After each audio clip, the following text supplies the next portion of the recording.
Hi everyone, welcome to our channel Nivas Info. Today topic is compound proportion. మనం ఇంతకుముందు compound ratio గురించి discuss చేస్తాం. So compound ratio నేర్చుకున్న తర్వాత మనము నెక్స్ట్ కంపౌండ్ ప్రపోర్షన్. సో ఇది మ్యాథ్స్లో one of the most important concept. So ఈ కాన్సెప్ట్ని నేను అకాడమిక్ అండ్ కాంపిటేటివ్ ఎగ్జామ్స్ని బేస్ చేసుకొని దీన్ని డిజైన్ చేయడం జరిగింది. మీకు ఈ కాన్సెప్ట్ అనేది క్లియర్గా అర్థం అవ్వాలంటే మీరు దీనికంటే ముందు మీరు నేర్చుకోవాల్సింది ఏంటి అంటే రేషియో, నెక్స్ట్ అదేవిధంగా compound ratio, next proportion, direct proportion, inverse proportion.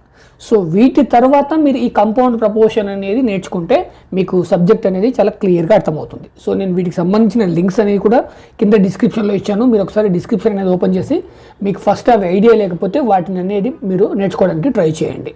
So ఈ వీడియో కింద నేమ్ ఉంది కదా, నేమ్ పైన క్లిక్ చేస్తే మీకు డిస్క్రిప్షన్ ఓపెన్ అవుతుంది. దాంట్లో మీకు బ్లూ కలర్ లింక్స్ ఉంటాయి. ఆ లింక్స్ని క్లిక్ చేయడం వల్ల మీరు ఆ వీడియోస్ అనేది చూడొచ్చు. నౌ టాపిక్లోకి వెళ్దాం. మనం కంపౌండ్ ప్రపోర్షన్. ఇక్కడ ప్రపోర్షన్ అంటే మనం ఇంతకుముందు నేర్చుకున్నాం. ఇక్కడ కంపౌండ్ అంటే కంపౌండ్ చేయడం. ఇప్పుడు మనం కంపౌండ్ రేషియోలో మనం ఏం చేస్తామంటే మనకి 2 రేషియోస్ ఉంటాయి. ఆ 2 లేదా మోర్ దెన్ 2 రేషియో ఏం చేస్తుంటే మనం కంబైన్ చేస్తాం. కంపౌండ్గా మనకి సింగిల్ రేషియోగా కన్వర్ట్ చేస్తాం. ఇక్కడ ప్రపోర్షన్ కూడా అంతే, 2 ఆర్ మోర్ దెన్ క్వాంటిటీస్ ఉంటాయి. ఓకే, మనకి ఇక్కడ ప్రపోర్షన్ అంటే ఏంటి, క్వాంటిటీస్ని మనం కంపేర్ చేస్తాం. ఓకే, ఆ క్వాంటిటీస్ అనేది 2 ఆర్ మోర్ దెన్ ఉంటే వాటిని కంబైన్డ్గా మనము సింగిల్ రేషియోగా మనం కన్వర్ట్ చేస్తాము. దాన్నే మనము ఇక్కడ కంపౌండ్ ప్రపోర్షన్ అంటాం. కాకపోతే ఇక్కడ కంపారిజన్ అనేది రేషియోతో కంపేర్ చేసినప్పుడు కొంచెం డిఫరెంట్గా ఉంటుంది. First of all, the proportion involving 2 or more quantities is called compound proportionality. The quantities could be directly related or inversely related or both. మనము ఇక్కడ ఏదైతే క్వాంటిటీని కంపేర్ చేస్తామో ఆ క్వాంటిటీ మధ్యన రిలేషన్ ఎలా ఉండొచ్చు అంటే డైరెక్ట్ రిలేషన్ ఉండొచ్చు, it's mean direct proportion. Otherwise inversely proportion ఉండొచ్చు, లేదా మనకి ఆ 2 direct proportion and inverse proportion రెండు కూడా ఉండొచ్చు. అంటే మనకి ఇక్కడ direct proportion and inversely proportion ఎప్పుడు ఉంటాయంటే మనము మోర్ దెన్ 2 క్వాంటిటీస్ని కంపేర్ చేస్తుంటాం. సో మోర్ దెన్ 2 క్వాంటిటీస్ని కంపేర్ చేస్తున్నప్పుడు ఫస్ట్ క్వాంటిటీకి సెకండ్ క్వాంటిటీకి డైరెక్ట్ ప్రపోర్షన్ ఉండొచ్చు, ఫస్ట్ క్వాంటిటీకి థర్డ్ ప్రపోర్షన్కి ఇన్వర్స్ ప్రపోర్షన్ ఉండొచ్చు, లేదా బోత్, రెండిట్లో కూడా డైరెక్ట్ ఉండొచ్చు, రెండిట్లో కూడా ఇన్వర్స్ ఉండొచ్చు, లేదా ఎలాగైనా ఉండొచ్చు. సో ఇది మనం ఫస్ట్ ఫైండ్ అవుట్ చేయగాలి. మనము మనకి ఇచ్చిన క్వశ్చన్ని ఫస్ట్ మనం రీడ్ చేసిన తర్వాత దాంట్లో ఉంది ఫస్ట్ ఏ సిచ్యువేషన్లో మనకి క్వశ్చన్ అనేది ఫామ్ అయ్యి ఉంది. సో మనకి ఇక్కడ 4 సిచ్యువేషన్స్ ఉంటాయి. ఫస్ట్ వన్ వచ్చేసి నేను కేస్ 1 అంటున్నాను. సో ఫస్ట్ వన్ ఏంటి అంటే, if quantity 1 and quantity 2 are directly related and quantity 2 and quantity 3 are also directly related. అంటే మనం ఇక్కడ మోర్ దెన్ 2 రేషియోస్ తీసుకున్నప్పుడు first quantity and second quantity మధ్యన డైరెక్ట్ ప్రపోర్షన్ ఉంది. అదేవిధంగా first quantity and third quantity వాటి మధ్యన కూడా డైరెక్ట్లీ ప్రపోర్షనల్ ఉండొచ్చు. This is the first situation. మనకి నెక్స్ట్ సెకండ్ సిచ్యువేషన్ అంటే దీనికి ఆపోజిట్.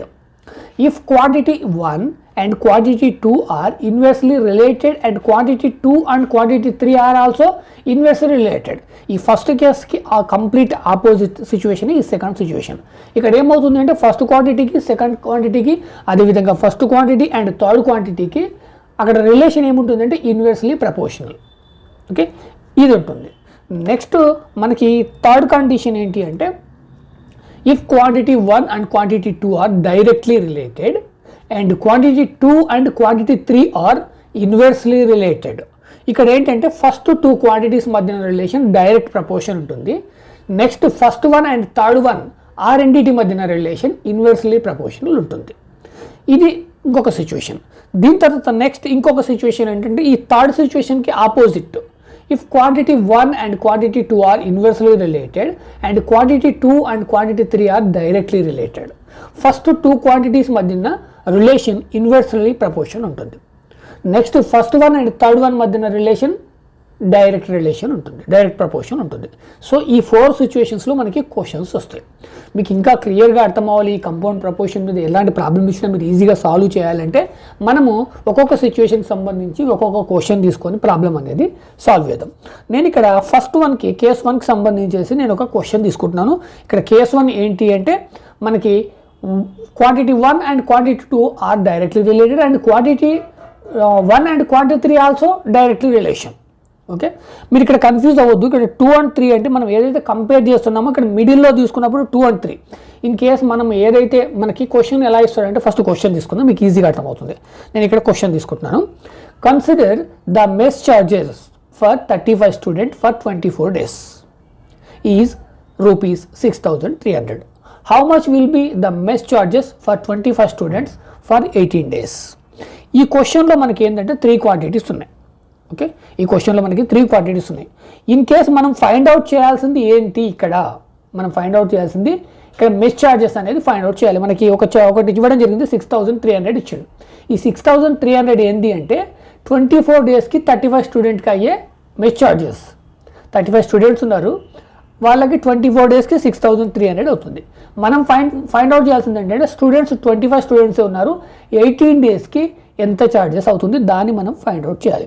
ఇన్ కేసు నేను ఇక్కడ ఛార్జెస్ని మిడిల్లో రాసుకుంటే first quantity second quantity compare చేయాలి, మళ్ళీ next second quantity third quantity compare చేయాలి. లేదు నేను ఛార్జెస్ని ఫస్ట్ క్వాంటిటీగా తీసుకున్నాను అనుకోండి, first quantity and second quantity compare చేయాలి. అదేవిధంగా ఫస్ట్ క్వాంటిటీ థర్డ్ క్వాంటిటీ. ఈ విషయంలో మీరు కన్ఫ్యూజ్ అవ్వద్దు. ఇక్కడ కన్ఫ్యూజ్ అవ్వదంటే మనకి సమ్ టైమ్స్ ఏదో ఆన్సర్ వస్తుంది, సమ్ టైమ్స్ మన లక్ బాగుంటే కరెక్ట్ ఆన్సరే వస్తుంది. బట్ మన లక్ని ఎప్పుడు కూడా నమ్ముకోవద్దు, మన యొక్క టాలెంట్ని మాత్రమే నమ్ముకోవాలి. ఇక్కడ ఫస్ట్ మనం ఏ క్వాంటిటీని ఏ క్వాంటిటీతో కంపేర్ చేస్తున్నాం, అది మోస్ట్ ఇంపార్టెంట్ థింగ్. అయితే ఇక్కడ ఇంకొకటి, ఈ క్వశ్చన్ని మనము ఈ ప్రపోర్షన్ బేస్ చేసుకొని ఫైండ్ అవుట్ చేయాల్సిన అవసరం లేదు.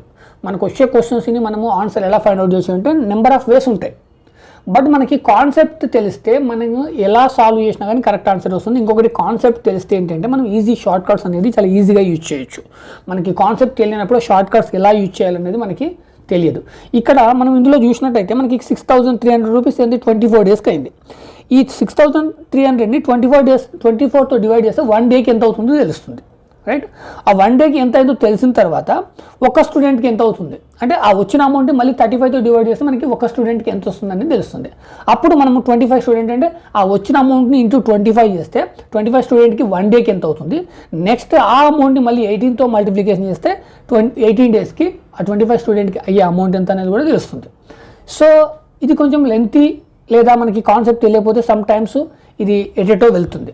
ఫస్ట్ ఆఫ్ ఆల్ మనం ఇక్కడ కంపౌండ్ ప్రపోర్షన్ గురించి మాట్లాడుకుంటున్నాం కాబట్టి ఇదే వేలో మనము ఈ క్వశ్చన్ని సాల్వ్ చేద్దాం. నేను మల్టిపుల్ చాయిస్ క్వశ్చన్స్ తీసుకున్నప్పుడు అక్కడ number of ways, so different type of వేస్లో మనం ఆన్సర్ ఎలా ఫైండ్ అవుట్ చేయాలని అక్కడ మాట్లాడదాం. ఇక్కడ మాత్రం ఓన్లీ కంపౌండ్ ప్రపోర్షన్ గురించి ఆ కాన్సెప్ట్ని బేస్ చేసుకొని మనం ఇక్కడ డిస్కషన్ చేద్దాం. క్వశ్చన్ సాల్వింగ్కి వెళ్తే మనం ఇక్కడ ఫైండ్ అవుట్ చేయాల్సింది ఏంటి అంటే మెస్ చార్జెస్. దీన్ని నేను ఫస్ట్ క్వాంటిటీగా తీసుకుంటున్నా, మెస్ చార్జెస్ని ఫస్ట్ క్వాంటిటీగా తీసుకుంటాను. సెకండ్ వన్ మీరు డేస్ అయినా తీసుకోండి లేకపోతే స్టూడెంట్స్ అయినా తీసుకోండి. Okay, days and students. మనకి ఇక్కడ 3 క్వాంటిటీస్ ఉన్నాయి. ఓకే, ఇక్కడ 6,300 ప్రతిదాన్ని మనం రేషియోగా రాసుకోవాలి. ఇక్కడ 6,300 మనము ఈ 25 స్టూడెంట్స్కి 18 daysకి ఎంత అవుతుంది అనేది కనుక్కోవాలి. దాన్ని మనము ఎక్స్ అనుకుంటాం. This is the first ratio. So ఇది ఈక్వల్ టు ఈ 2 రేషియోస్ని బేస్ చేసుకొని మనం ఫైండ్ అవుట్ చేయాలి. ఇక్కడ ఈక్వల్ ఎందుకు తీసుకుంటానంటే ఈ 2 రేషియోస్కి సంబంధించి మనము కంపౌండ్ రేషియో ఫైండ్ అవుట్ చేయాలి. కంపౌండ్ ప్రపోర్షన్లో మనము 2 రేషియోకి సంబంధించి కంపౌండ్ రేషియో అనేది ఫైండ్ అవుట్ చేయాలి. ఇక్కడ డేస్కి సంబంధించి మనకి ఫస్ట్ వన్ వచ్చేసేసి 24 days, అదేవిధంగా next 18 days. Students 35 students and 25 students. అయితే ఫస్ట్ ఆఫ్ ఆల్ మనకి ఈ ఫస్ట్ క్వాంటిటీ సెకండ్ క్వాంటిటీకి రిలేషన్ ఏంటి, డైరెక్ట్ ప్రపోర్షనా ఇన్వర్స్లీ ప్రపోర్షనా? ఇక్కడ చూడండి మనకి 6,300 రూపీస్ అవుతుంది దేనికి 24 daysకి. మరి 18 daysకి ఏమవుతుంది? ఇక్కడ డేస్ అనేది తగ్గినప్పుడు ఇక్కడ అమౌంట్ కూడా తగ్గుతుంది, అంటే ఇక్కడ ఏమవుతుంది ఇంక్రీజ్ అవుతుంది. ఇక్కడ ఇంక్రీజ్ అయినప్పుడు ఇక్కడ కూడా ఇంక్రీజ్ అవుతుంది. మనకి 2 క్వాంటిటీస్ ఇంక్రీజ్ అయినా లేకపోతే డిక్రీజ్ అయినా వాటి మధ్యన రిలేషన్ ఏంటి అంటే డైరెక్ట్ ప్రపోర్షన్. ఓకే, ఈ first one and second one వాటి మధ్యన రిలేషన్ ఏంటి అంటే direct proportion. First one direct proportion. So ఈ డైరెక్ట్ ప్రపోర్షన్ ఉన్నప్పుడు మనము ఎలా రాసుకోవచ్చు అంటే 6,300 ఈక్వల్ టు 24:18. మీరు వీటిని ఇలాగే రాసుకోండి, రైట్? డైరెక్ట్ ప్రపోర్షన్ ఉన్నప్పుడు మీకు ఈ రేషియో అనేది చేంజ్ చేయకండి, డైరెక్ట్ రాసుకోండి. నెక్స్ట్ ఈ first quantity second quantity compare చేయండి. ఇక్కడ 35 స్టూడెంట్స్కి 6,300 అవుతుంది. ఇక్కడ కూడా స్టూడెంట్స్ తగ్గారు, ఇక్కడ ఏమవుతుంది, ఛార్జెస్ కూడా తగ్గుతాయి. అంటే ఇక్కడ డిక్రీజ్ అవుతుంది, ఇక్కడ డిక్రీజ్ అవుతుంది. సో ఇక్కడ 2 క్వాంటిటీస్ డిక్రీజ్ అవుతున్నాయి కాబట్టి ఇక్కడ కూడా ఏంటి relation, direct relation. Second one కూడా డైరెక్ట్ ప్రపోర్షన్. ఓకే, ఈ మనకి ఫస్ట్ క్వాంటిటీ సెకండ్ క్వాంటిటీకి, అదేవిధంగా ఫస్ట్ క్వాంటిటీకి థర్డ్ క్వాంటిటీకి ఉన్న రిలేషన్ ఏంటంటే డైరెక్ట్ ప్రపోర్షన్ ఉంది.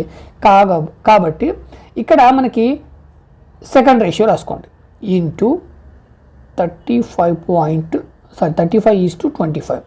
మనం ఇప్పుడు నెక్స్ట్ ఏం చేయాలంటే ఈ రెండింటికి కంపౌండ్ రేషియో ఫైండ్ అవుట్ చేయాలి. ఓకే, ఈ రైట్ సైడ్లో మనం రాసుకున్న వీటికి మనం ఏం చేయాలి, కంపౌండ్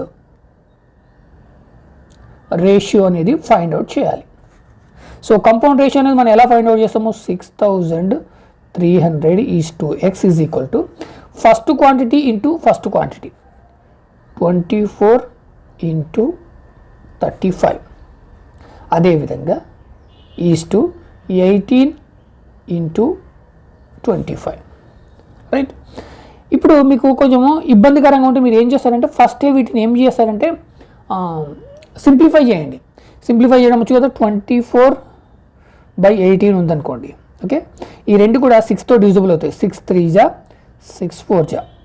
రైట్, నెక్స్ట్ 35 and 25 ఉంది, 35 and 25 ఉంది, 5 5 జా 5 7 జా. ఇప్పుడు మీకు ఏమవుతుందంటే ఈ 4:3 7:5 తీసుకోవడం వల్ల సింపుల్గా వస్తుంది. దీన్ని ఇక్కడ మనం ఈ విధంగా రాసుకుందాం, 6,300:x ఈజ్ ఈక్వల్ టు ఇక్కడ 24 ప్లేస్లో మనకి 4, నెక్స్ట్ ఈ 35 ప్లేస్లో 7. ఓకే, ఇక్కడ నేను మీరు కన్ఫ్యూజ్ అవ్వద్దు, ఇది 4:3, ఇక్కడ 7:5. రైట్, ఈజ్ టు మనకి 3:5. ఇప్పుడు మనకి కొంచెం ఈజీగా ఉంటుంది. Next 6,300:x is equal to 4 7 జా 28, 3 5 జా 15. సో ఇది స్టేట్మెంట్, ప్రపోర్షన్ స్టేట్మెంట్. ఇప్పుడు మనకి ఎక్స్ వాల్యూ ఫైండ్ అవుట్ చేయాలంటే మనము ప్రపోర్షన్లో మనము ఒక మెథడ్ గురించి మాట్లాడుకున్నాం. Okay, product of means equal to product of extremes, లేదా product of extremes is equal to product of means. ఇక్కడ మనకి ఎక్స్ట్రీమ్స్ అండ్ మీన్స్ మనం ఫైండ్ అవుట్ చేసింది, మీన్స్ వాల్యూ అనేది ఒక మిస్ అయింది కాబట్టి దాన్ని లెఫ్ట్ హ్యాండ్ సైడ్ తీసుకోండి. X into 28 is equal to 6,300:15. Product of means is equal to product of extremes. ఇప్పుడు మనం ఫైండ్ అవుట్ చేయాల్సింది ఎక్స్ కాబట్టి 28ని రైట్ హ్యాండ్ సైడ్ తీసుకెళ్తే బై 28 అవుతుంది. అప్పుడు X is equal to 6,300:15/28. Division చేయండి, మనకి ఇక్కడ 63 28 7తో డివిజబుల్ అవుతుంది, 7 4 జా 7 9 జా 0 0. నెక్స్ట్ 900 అనేది 4తో డివిజబుల్ అవుతుంది, 4 1 జా 4 2 జా 4 2 జా 4 5 జా 225 and 15. ఇక్కడ మల్టిప్లికేషన్ చేయండి, 15 5 జా 75, 15 2 30, 30 + 7 37, 15 2 జా 30 + 3 33, 3,375. ఇది మన answer. So this is the case 1. ఇక్కడ సెకండ్ సిచ్యువేషన్లో ఏంటంటే ఫస్ట్ సిచ్యువేషన్కి ఆపోజిట్. ఓకే, ఫస్ట్ సిచ్యువేషన్లో మనకి రిలేషన్ ఏంటంటే మనకి 2 సిచ్యువేషన్స్లో కూడా మనకి డైరెక్ట్ ప్రపోర్షన్, ఇక్కడికి వచ్చేటప్పటికి ఇన్వర్స్ ప్రపోర్షన్. సో దీన్ని మనం ఎలా సాల్వ్ చేయాలి, దానికి సంబంధించి question, 24 workers working 6 hours a day can finish a piece of work in 14 days. If each worker works 7 hours a day, find the number of workers to finish the same piece of work in 8 days. మనకి ఇక్కడ 24 workers ఉన్నారు, వాళ్ళు for డేకి 6 hours work చేస్తారు, ఒక వర్క్ని 14 daysలో complete చేస్తారు. So అదే వర్క్ని 8 daysలో కంప్లీట్ చేయాలి. సో ఫర్ డేకి 7 hours పని చేశారనుకోండి, ఇక్కడ వర్కర్స్ అనేది ఎంతమంది కావాలి. ఓకే, ఇక్కడ మనం ఫైండ్ అవుట్ చేయాల్సింది ఏంటి, వర్కర్స్. కాబట్టి దాన్ని ఫస్ట్ క్వాంటిటీగా తీసుకుందాం. ఇక్కడ first quantity workers, next hours, next days. ఇక్కడ మనకి వర్కర్స్ ఫస్ట్ మనకి 24 ఉన్నారు. అవర్స్ వచ్చేసేసి 6 అవర్స్ పనిచేసారు. Next 7 hours. డేస్ వచ్చేటప్పటికి 14 డేస్ అండ్ 8 డేస్. ఇక్కడ మనం ఫైండ్ అవుట్ చేయాల్సింది ఎక్స్. ఓకే, ఇక్కడ ఫస్ట్ మనము కంపేర్ చేద్దాం. ఓకే, మనకి ఇక్కడ వర్కర్స్ ఏం చేస్తున్నారంటే 6 అవర్స్ నుంచి 7 అవర్స్ అంటే ఒక 1 అవర్ అనేది పెంచారు. ఆ పెంచినప్పుడు వర్కర్స్ ఏం చేయాలి? ఇప్పుడు 6 అవర్స్ పని చేస్తే ఒక వర్క్ అయిపోతుంది. 7 అవర్స్ పని చేస్తారు అంటే ఇక్కడ ఏమవుతుంది? వర్కర్స్ అనేది డిక్రీజ్ అవుతారు. వర్కర్స్ అనేది తగ్గియాల్సి వస్తుంది. 24 వర్కర్స్ అవసరం లేదు అక్కడ. ఒక వర్క్ని కంప్లీట్ చేయడానికి వాళ్ళు ఫర్ డేకి 6 అవర్స్ పని చేసే వాళ్ళు 7 అవర్స్ పని చేస్తే అక్కడ ఏమవుతుంది? అంతమంది అవసరం లేదు. ఓకే రైట్, అంటే 6 అవర్స్ ప్రతి ఒక్కరు పని చేయాలంటే ఇక్కడ వర్కర్స్ అనేది ఇంక్రీజ్ అవుతారు. వర్కర్స్ అనేది ఏమవుతారు? డిక్రీజ్ అవుతారు. ఓకే, ఇక్కడ అవర్స్ అనేది ఏమైంది? పెరిగింది. ఓకే, ఇక్కడ అవర్స్ అనేది ఏమైంది? పెరిగింది. దీన్ని కూడా లెఫ్ట్ హ్యాండ్ సైడ్ రాసుకుందాం. మీరు ఒకసారి ఇక్కడ చూడండి, ఇక్కడ డిక్రీజ్ అయింది, ఇక్కడ ఇంక్రీజ్ అయింది. అంటే ఈ రెండు క్వాంటిటీస్ మధ్యన రిలేషన్ ఏంటి? Inversely proportion. ఓకే, ఇక్కడ ఏంటి? ఇన్వర్స్లీ. దీన్ని మనం ఎలా రాసుకోవచ్చు అంటే వర్కర్స్ ఈక్వల్ టు ఇక్కడ inversely proportional hours. Okay, hours. So first two క్వాంటిటీస్కి మధ్యన రిలేషన్, ఈ వర్కర్స్కి హవర్స్కి ఉన్న రిలేషన్ ఏంటంటే ఇన్వర్స్లీ ప్రపోర్షన్. నెక్స్ట్ ఈ first one and third one compare చేయండి. ఇక్కడ 14 డేస్లో అయ్యే వర్క్ 8 డేస్లోనే కంప్లీట్ చేయాలి. ఇక్కడ డేస్ ఏమవుతున్నాయి? డిక్రీజ్ అవుతున్నాయి. 14 డేస్లో చేయాల్సిన వర్క్ని 8 డేస్లో ఫినిష్ చేయాలి. మరి 14 డేస్లో చేయాల్సిన వర్క్ని ఇక్కడ అవర్స్తో సంబంధం లేదు. 14 డేస్ చేయాల్సిన వర్క్ని 8 డేస్లో కంప్లీట్ చేయాలంటే ఇక్కడ వర్కర్స్ అనేది ఇంక్రీజ్ చేయాలి. వర్కర్స్ అనేది ఇంకా ఎక్కువ మంది కావాలి. ఇక్కడ డిక్రీజ్ అయినప్పుడు ఇక్కడ వర్కర్స్ ఏమవుతుందంటే ఇంక్రీజ్ చేయాలి, అంటే ఎక్కువ మంది కావాలి మనకి. సో ఇక్కడ ఇంక్రీజ్ అవుతుంది, ఇక్కడ డిక్రీజ్ అవుతుంది. ఓకే, ఇక్కడ కూడా ఏంటి? ఒక క్వాంటిటీ ఇంక్రీజ్ అయింది, ఒక క్వాంటిటీ డిక్రీజ్ అయింది. సో ఇక్కడ కూడా రిలేషన్ ఏంటి అంటే inverse proportion. Workers inversely proportional to days. Okay right, ఇప్పుడు మనం ఏం చేయాలంటే ఈ ఇన్వర్స్లీ వచ్చినప్పుడు ఏం చేయాలంటే మనం రేషియోని రెసిప్రోకల్ ఆర్డర్ రాసుకోవాలి, అంటే తిప్పి రాసుకోవాలి. ఓకే, ఫస్ట్ టర్మ్ని సెకండ్ టర్మ్గా, సెకండ్ టర్మ్ని ఫస్ట్ టర్మ్గా. ఇది మీరు గుర్తుపెట్టుకోవాల్సిన విషయం. ఫస్ట్ యాక్చువల్గా ఇక్కడ రేషియోస్, ఫస్ట్ క్వాంటిటీ ఈ సెకండ్ క్వాంటిటీ మనం రేషియోస్ ఎలా రాసుకుంటామంటే 24:x యాజ్ 6:7 రాసుకుంటాం. ఓకే, దీన్ని మనం ఈ సెకండ్ రేషియో నేను ఏం చేయాలంటే ఇన్వర్స్ రేషియో రాసుకోవాలి. దీన్ని ఏం చేయాలి? Inverse ratio. ఇన్వర్స్ రేషియో ఏంటి? 7:6. మనకి ఇక్కడ 24:x. సో ఇది మనకి స్టేట్మెంట్ 1 రైట్. ఇక్కడ సెకండ్కి వచ్చేటప్పుడు కూడా సేమ్ అలాగే అవుతుంది.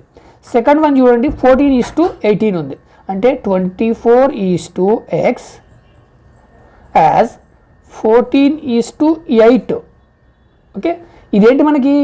Inverse ratio. దీనికి మనకి ఇన్వర్స్ రేషియో రాసుకోవాలి, ఎందుకంటే మనకి ఇక్కడ ఇన్వర్స్ ప్రపోర్షనల్ కాబట్టి ఇన్వర్స్ రేషియో. ఇన్వర్స్ రేషియో ఏంటి మనకి ఇక్కడ? 24:x as 8:14. ఇది మనకి సెకండ్ స్టేట్. సో ఇప్పుడు వచ్చింది అంటే మనకి ఇక్కడ ఇలా రాసుకున్న తర్వాత ఈ రేషియోస్ని కంపౌండ్ రేషియో ఫైండ్ అవుట్ చేయాలి. సో ఈ టూ రేషియోస్ని కలిపి రాసుకుందాం. 24:x ఈక్వల్ టు మనకి ఇక్కడ inverse ratio 7:6 into compound ratio కాబట్టి రెండింటిని మల్టిప్లికేషన్ 8:14. 8:14. నెక్స్ట్ మీరు ఇంకొకటి ఏంటంటే దీన్ని సింప్లిఫై చేయడానికి ట్రై చేయండి. ఈ 8:14ని మనం సింప్లిఫై చేయొచ్చు. ఈ 8/14ని 2 4 2 7 అంటే 4:7గా రాసుకోవచ్చు. దాన్ని ఇక్కడ రాద్దాం. 24:x is equal to 7:6 into 4:7. ఇప్పుడు వీటికి కంపౌండ్ రేషియో ఫైండ్ అవుట్ చేయాలి మనం. ఇక్కడ ఏంటి? Compound ratio. వీటికి కంపౌండ్ రేషియో ఫైండ్ అవుట్ చేయాలంటే first term into first term, second term into second term. అప్పుడు మనము 24:x ఈక్వల్ టు 7:4 6:7 రైట్. ఇప్పుడు 24:x is equal to 7 4 ja 28, 6 7 ja 42. ఇప్పుడు మనకి x వాల్యూ ఫైండ్ అవుట్ చేయాలంటే means of product of means equal to product of extremes. Okay, మనము ఇక్కడ x value అనేది mean కాబట్టి దాన్ని లెఫ్ట్ హ్యాండ్ సైడ్ తీసుకోండి. x into 28 equal to 24 into 42. So ఇప్పుడు ఈ 28ని రైట్ హ్యాండ్ సైడ్కి ట్రాన్స్పోజ్ చేయండి. అప్పుడు x is equal to 24 into 42/28. Right, ఇప్పుడు మనము డివిజన్ చేయండి. ఓకే, 4తో అవుతుంది, లేదా ఈ రెండు కూడా మనకి 7తో డివిజన్ చేయొచ్చు.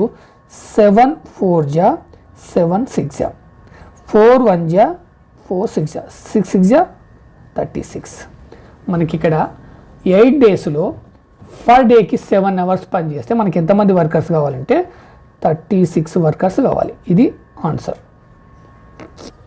Next situation 3, case 3. మనకి ఇక్కడ ఏంటి అంటే 2 క్వాంటిటీస్ మధ్యన రిలేషన్ డైరెక్ట్లీ ప్రపోర్షనల్ ఉంటుంది, 2 క్వాంటిటీస్ మధ్యన రిలేషన్ ఇన్వర్స్లీ ప్రపోర్షనల్ ఉంటుంది. సో దానికి సంబంధించి ఒక క్వశ్చన్ తీసుకుందాం. 12 painters can paint a wall of 180 meters long in 3 days. How many painters are required to paint 200 meters long wall in 5 days? So మనకి ఇక్కడ ఒక వాల్ అనేది 180 మీటర్స్ ఉంది, దాన్ని 12 పెయింటర్స్ 3 డేస్లో కంప్లీట్ చేశారు.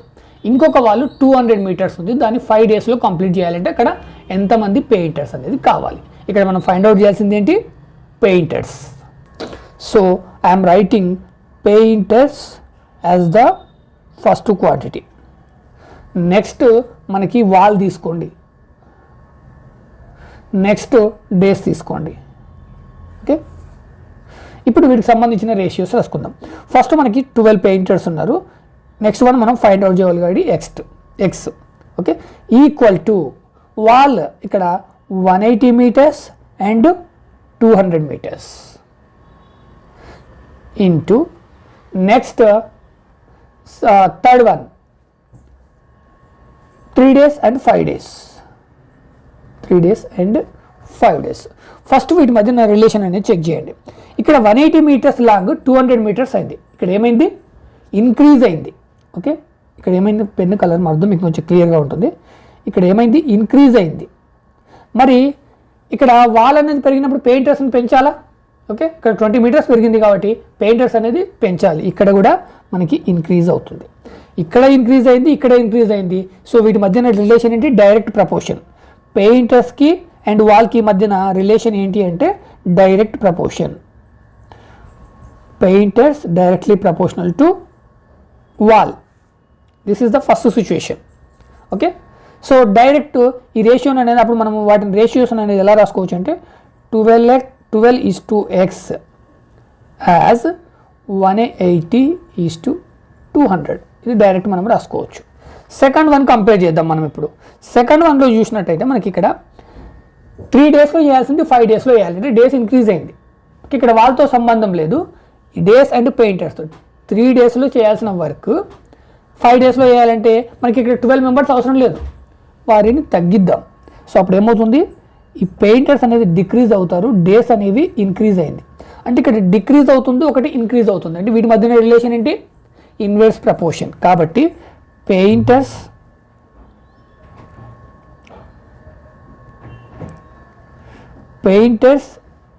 Inversely proportional to days.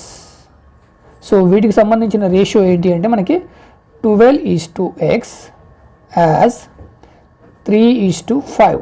అయితే మనకి ఇక్కడ ఇది ఇన్వర్స్లీ ప్రపోర్షనల్ కాబట్టి ఈ రేషియోని మనము తిప్పి రాసుకోవాలి. సో దీన్ని మనం ఏం చేయాలి? ఇదేంటి? ఇన్వర్స్ రేషియో కావాలి మనకి. ఇన్వర్స్ రేషియో ఏంటి? 5:3. 12:x as 5:3. This is the second ratio. ఇప్పుడు వీటి మధ్యన సో మనం ఇప్పుడు కంపౌండ్ ప్రపోర్షన్ అనేది ఇప్పుడు ఫైండ్ అవుట్ చేద్దాం. సో మనకి ఇక్కడ this one and this one కంబైన్డ్గా రాసుకుంటే 12:x. మీరు ఇది రాసుకునే ముందు సింప్లిఫై చేయండి. ఓకే, ఈ 0 క్యాన్సల్. ఇక్కడ 8 అంటే 9, ఇక్కడ 10, 9:10. సో ఈక్వల్ టు 9:10 ఇంటూ ఇక్కడ 5:3. దీన్ని సింప్లిఫై చేయలేము, డైరెక్ట్ రాసుకోండి. 5:3. మీరు ఇక్కడ 3:5 తీసుకోవద్దు, ఎందుకంటే రిలేషన్ ఇన్వర్స్ ప్రపోర్షన్ కాబట్టి దీన్ని తిప్పి రాసుకోవాలి. 5:3, రైట్. ఇప్పుడు ఈ రెండింటికి సంబంధించి కంపౌండ్ రేషియో, ఇక్కడ ఏంటి compound ratio. So 12:x equal to 9 into 5 is to 10 into 3. Next step, 12:x equal to 9 5 ja 45 is to 10 3 ja 30. Right. ఇప్పుడు మనం x వాల్యూ ఫైండ్ అవుట్ చేయాలి కాబట్టి means of extremes, sorry product of means and product of extremes అంటే x into 45 equal to 12 into 30, right. ఇప్పుడు x is equal to 12 into 30 by 45. Okay, 15 2 జా 15 3 జా 3 1 జా 3 4 జా 4 ఇంటూ 2 8. మనకి పెయింటర్స్ ఎంతమంది కావాలి? 8 మెంబర్స్ కావాలి. So this is the answer. అక్కడ 200 మీటర్స్ లాంగ్ ఉన్న వాల్ని 5 డేస్లో కంప్లీట్ చేయడానికి 8 పెయింటర్స్ అనేది సరిపోతారు. Sorry for that. Next situation, fourth situation ఏంటంటే ఈ క్వశ్చన్కి ఆపోజిట్. ఇక్కడ మనకి పెయింటర్స్ అనేది వాల్ అనేది ఇంక్రీజ్ అవ్వడం వల్ల 180 మీటర్స్ నుంచి 200కి ఇంక్రీజ్ అవ్వడం వల్ల ఇక్కడ పెయింటర్స్ కూడా మనకి ఎక్కువ కావాలి. వీటి మధ్యన ఏంటి డైరెక్ట్ ప్రపోర్షన్. సో మనం ఫస్ట్ 2 క్వాంటిటీస్ని డైరెక్ట్ ప్రపోర్షన్ అండ్ సెకండ్ 2 క్వాంటిటీస్ని ఇన్వర్స్ ప్రపోర్షన్ అనుకున్నాం. ఇక్కడ డేస్ అనేది మిడిల్లో వచ్చింది అనుకోండి, ఇక్కడ డేస్ వచ్చింది అనుకోండి, ఇక్కడ వాల్ వచ్చింది అనుకోండి, ఏమవుతుంది అంటే ఇక్కడ డేస్ అనేది ఇంక్రీజ్ అయినప్పుడు వర్కర్స్ అనేది డిక్రీజ్ అవుతుంది. సో అంటే ఈ రెండింటి మధ్యన ఫస్ట్ సెకండ్ క్వాంటిటీ తీసుకుంటే ఫస్ట్ ఇన్వర్స్ ప్రపోర్షన్ వస్తుంది. అంటే సిచ్యువేషన్ 4 అనమాట. జస్ట్ క్వశ్చన్ డిఫరెంట్ ఉంటుంది, బట్ మీరు ఏది ఇంక్రీజ్ అవుతుంది ఏది ఎలా తీసుకున్నారనేది ప్రాబ్లం ఏం రాదు. బట్ మీరు కరెక్ట్ మెథడ్ ఫాలో అవుతున్నారా లేదా అది మాత్రమే ఇంపార్టెంట్. సో ఇక్కడ కేస్ 3 కేస్ 4 ఏంటంటే ఒకదానికొకటి ఆపోజిట్. మనం క్వాంటిటీ ఏది ముందు తీసుకుంటున్నాము ఏది నెక్స్ట్ తీసుకుంటున్నాము. ఒకే క్వశ్చన్ని మనము ఈ 2 విధాలుగా కూడా మనం రాసుకోవచ్చు. క్వాంటిటీని మనం రాసుకునే విధానాన్ని బట్టి ఉంటుందన్నమాట. సో ఇక్కడ పెద్ద డిఫరెంట్ అంటూ ఏముండదు. ఈ వీడియో కనుక మీకు నచ్చినట్లయితే లైక్ చేయండి, షేర్ చేయండి, అదేవిధంగా నా ఛానల్ని సబ్స్క్రైబ్ చేసుకోండి. నెక్స్ట్ వీడియో కోసం వీడియో చివరిలో వచ్చే థంబ్నెయిల్ సెలెక్షన్ చేసుకోండి, లేదా వీడియోకి డిస్క్రిప్షన్ చెక్ చేయండి. డిస్క్రిప్షన్లో నేను compulsory some related video links అనేది కంపల్సరీ ఇస్తాను. మీకు ప్రజెంట్ టాపిక్తో పాటు ప్రీవియస్ అండ్ నెక్స్ట్ మీకు కంటిన్యూషన్ ఉంటుంది. లేదా ఈ వీడియో కింద నివాస్ ఇన్ఫో అనే ఛానల్ నేమ్ కనిపిస్తుంది, ఆ నేమ్ పైన క్లిక్ చేయండి, మీకు ఛానల్ అనేది ఓపెన్ అవుతుంది. మీకు అక్కడ నేను ఏ టాపిక్ పైన ఏం వీడియోస్ చేశాననేది మీకు అక్కడ క్లియర్గా డిస్ప్లే అవుతుంది. మీరు ప్లేలిస్ట్ సెలెక్షన్ చేసుకున్నట్టయితే నేను డిఫరెంట్ టైప్ ఆఫ్ టాపిక్స్ లేదా సబ్జెక్ట్ ఏమేమి తీసుకున్నాను వాటిపైన ఏం వీడియోస్ చేశాను అనేది మీకు అక్కడ క్లియర్గా డిస్ప్లే అవుతుంది. అక్కడ నుంచి కూడా మీరు నా వీడియోస్ అనేది చూడొచ్చు. Thank you so much.